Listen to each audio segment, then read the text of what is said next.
为了要抑制通膨，在联准会的持续升息下，你每个月在缴的房贷金额持续的都在增加。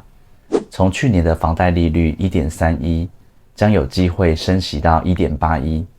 足足升值了有4码，相当于1000万的贷款，每个月多了足足快3000元的利息。对比现在的衣食住行，样样都涨价，你真的知道造成这样的原因是为什么吗？ Hello， 大家好，我是绿拿铁。我的频道主要是免费分享有关于投资理财以及创业行销的财商思维的。如果你也喜欢这样的内容，记得订阅我的频道，并开启旁边的小铃铛，你才不会错过最新的影片通知哦。另外，在影片最后，我会总结房市买房新手应该要怎么做。这些内容往往你要透过付费的课程才能学习到的，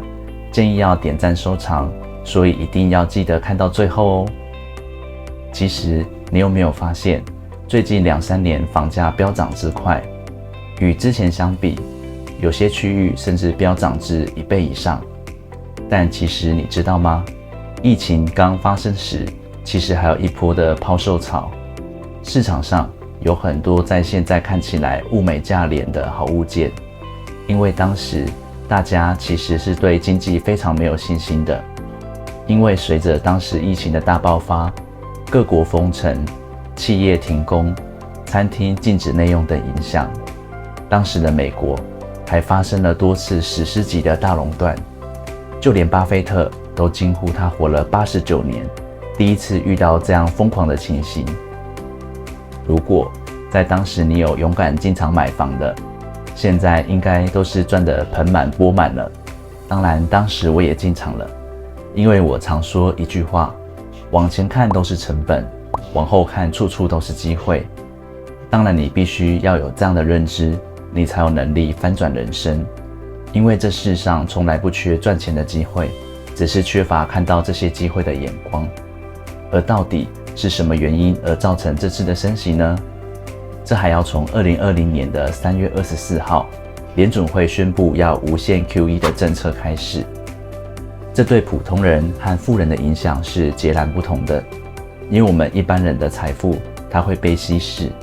而富人他会趁势因为这一次的疫情完成财富的增值。因为你要明白一个道理，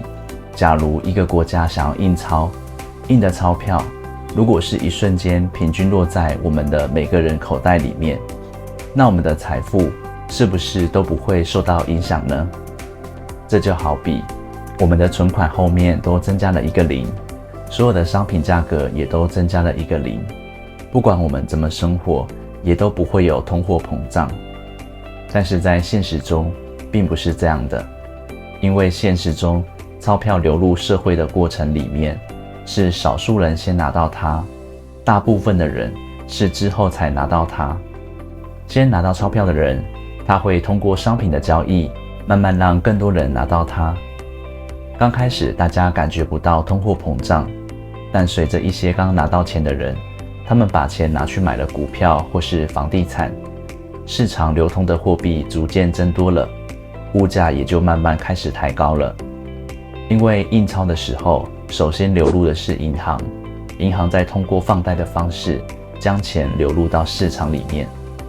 而银行放贷主要有2种形式，一个是抵押贷款，一个是信用贷款。对于一般普通的上班族和中产阶级而言，信用贷款它有很多的限制，很难满足全部的条件。而抵押贷款呢，需要有抵押或质押资产。相比普通人，富人他有更多的资产，比如说像是股票、土地、房地产来去做抵押，也就是我们常听到的房屋增贷或是股票质押贷款等等。所以他们可以先拿到钱，先去做消费的动作，等于他们获得额外的购买能力。富人拿到钱后，自然就会去追逐投资回报高的资产，你比如说像是股市和房市等等。所以说到这里，你明白了吗？普通人永远都是最晚知道这些讯息的，所以你会发现在这一段时间里面，除了工资不涨，其他的商品包含原物料都在涨价。因为在富人的财富结构中，资产的比例占得更大，他们手持股票、债券和基金以及一些实物的资产更多，而现金只占很小的一部分，所以他们可以通过资产抵押的方式率先拿到贷款。在另一边，因为资金流入的顺序，他们的资产能够率先完成增值，而我们普通人大多都只把钱存在银行里面，现金的存款比例大，资产比例小，所以每当通膨来临时，就很容易缩水了。那在影片的最后，我想和你分享现在你应该要怎么做。在过去，你可以闭着眼睛买房子，但是随着房地产的时代落幕，财富正从房地产转向资本的市场。但是随着疫情后，面对全球经济的复苏，我们迎来了一个通货紧缩的时代和漫长的升息周期。如果你现在有明确要买房，一定非要买房子的需求，你可以先考虑中古屋，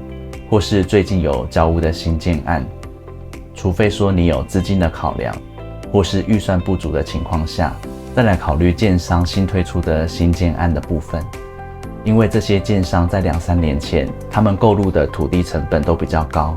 再加上现在工资以及原物料上涨的原因，所以建商现在推出来的建案，你也买不到太便宜的价格。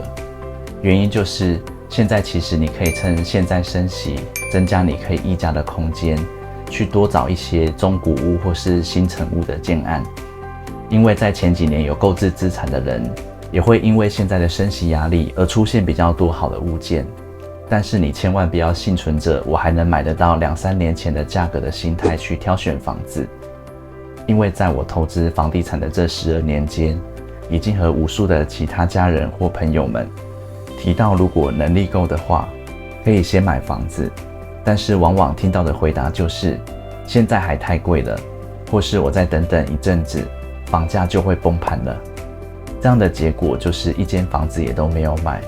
越看越贵，最终他也下不了手。但是重点，